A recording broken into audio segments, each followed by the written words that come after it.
ஹிஜாப் இல்லாத ஒரு இடத்துல ஒரு முஸ்லீம் பெண் படிக்கிறத விரும்புறான்னா அவளுக்கு இஸ்லாமிய மார்க்கம் கொண்டு போய் சேர்க்கப்படலன்னு தானே அர்த்தம். இந்த பெற்றோர்கள் இஸ்லாமிய மார்க்கத்தை தன் மகள் பின்பற்றதை விரும்பலன்னு அர்த்தம். அதுக்கு பெற்றோர்கள் தான் அடிப்படை காரணம்.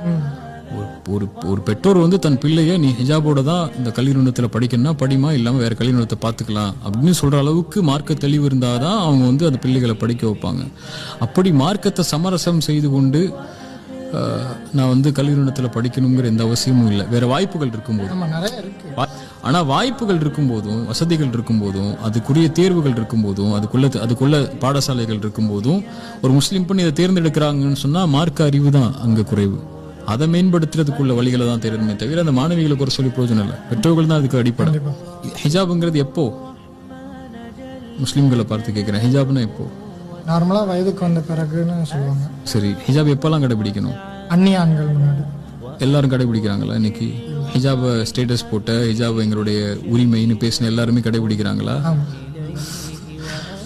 அது ஒரு ஸ்டேட்டஸா, ஒரு பேசுறதுக்கு தான் வசதியா வாய்ப்புகளா இருக்கு. ஹிஜாப்ங்கிறது இறைவனுடைய வசனத்தை அவங்க அணியக்கூடிய ஆடை. அது அவங்க எல்லா இடத்துலயும் அணியணும்ல. வெறும் வெளியே போகும்போது மட்டும் அணியக்கூடாதுல்ல. திருமண நிகழ்ச்சிகள் இன்னைக்கு முஸ்லீம்கள்ட்ட ஹிஜாபே கிடையாது. ஒரு கல்லூரிகளுக்கு போனாங்கன்னா அதுல ஹிஜாபே கிடையாது. ஒரு பொதுவான நிகழ்ச்சிக்கு போனா ஹிஜாபே கிடையாது. ஒரு வேலைக்கு போனாங்கன்னா ஹிஜாபே கிடையாது. எல்லாத்தையும் கழட்டி வச்சிடறாங்க ஹிஜாப் இல்லாம.